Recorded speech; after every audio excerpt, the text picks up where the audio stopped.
അള്ളാഹു ചെയ്തു തന്ന അനുഗ്രഹങ്ങളുണ്ടല്ലോ, ആ അനുഗ്രഹങ്ങൾക്ക് നന്ദി രേഖപ്പെടുത്തുന്ന ഒരു മനസ്സ് സിറാജിനുണ്ടെങ്കിൽ, ഈ ഇരിക്കുന്ന നിങ്ങൾക്ക് ആർക്കെങ്കിലും ഉണ്ടെങ്കിൽ, നീ ദുനിയാവിലും രക്ഷപ്പെട്ടു, നീ ആഖിറത്തിലും രക്ഷപ്പെട്ടു എന്ന് ആദരവായ പ്രവാചകൻ നബി മുഹമ്മദ് മുസ്തഫ സല്ലല്ലാഹു അലൈഹി വസല്ലമ തങ്ങൾ നമുക്ക് പറഞ്ഞു തരുമ്പോൾ, ഈ സദസ്സിലിരിക്കുന്ന ഓരോ മനുഷ്യനും, ഈ പ്രഭാഷണം ലൈവ് കേട്ടുകൊണ്ടിരിക്കുന്ന എൻ്റെ പ്രിയപ്പെട്ട സഹോദരങ്ങളോട് സഹോദരിമാരോട്, ഓരോ മനുഷ്യനും ചിന്തിച്ചു നോക്കൂ, നമുക്കൊരു ഹൃദയമുണ്ടല്ലോ, ആ ഹൃദയം അല്ലാഹുവിന് നന്ദി കാണിക്കുന്ന ഒരു ഹൃദയമാണോ?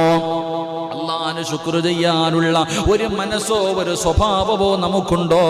ഉണ്ടെങ്കിൽ നമ്മൾ രക്ഷപ്പെട്ടു എന്ന് നബി മുഹമ്മദ് മുസ്തഫ സല്ലല്ലാഹു അലൈഹി വസല്ലമ തങ്ങൾ അവിടുന്ന് പഠിപ്പിക്കുമ്പോൾ, എൻ്റെ പ്രിയപ്പെട്ടവരെ സ്വന്തമായിട്ടൊന്ന് ചിന്തിച്ചു നോക്ക്.